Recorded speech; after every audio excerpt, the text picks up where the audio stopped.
ये वास्तुशास्त्र उत्तर दक्षिण हमको पता चलता है, लेकिन उत्तर दक्षिण है क्या? ये प्राण की शक्ति है। हम बचपन से पढ़ा देते हैं बच्चों को कि सूर्य पूर्व में उगता है। मैं कहता हूं इससे गड़बड़ बात क्या सिखाते हैं हम?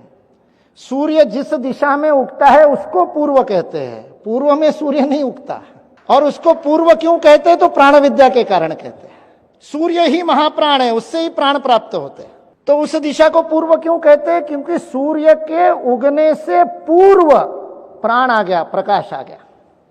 पूर्व का अर्थ के पहले, सूर्य के पहले प्राण आया, इसलिए वो दिशा पूर्व है।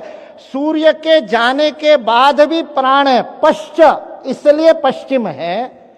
जिधर जाने से प्राण की गति बढ़ते जाती है, मात्रा बढ़ती है, उत्तर लगातार बढ़ती जाती है, इसलिए उत्तर है।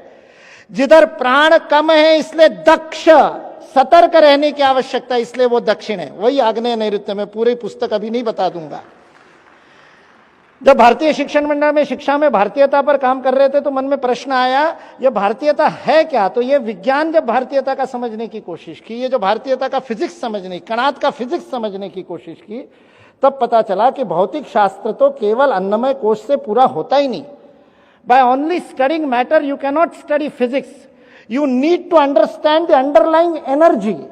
जो यूनिफाइड थ्योरी के अंदर वो एक ऊर्जा को खोजने का सारा विश्व फिजिक्स प्रयत्न कर रहा है, उस ऊर्जा को हमारे ऋषियों ने कब का खोज लिया था प्राण शक्ति के रूप में। 22 जनवरी को साक्षात देखा। उससे 2 दिन पहले जब वो सारा धान्य में और सब रखने के बाद में वो अरुण योगीराज जिन्होंने वो मूर्ति बनाई रामलला की, कह रहे थे रात को 2:30 बजे का मुहूर्त था जब वो रामलला की आंखों पर लगी हुई पट्टी खोली गई।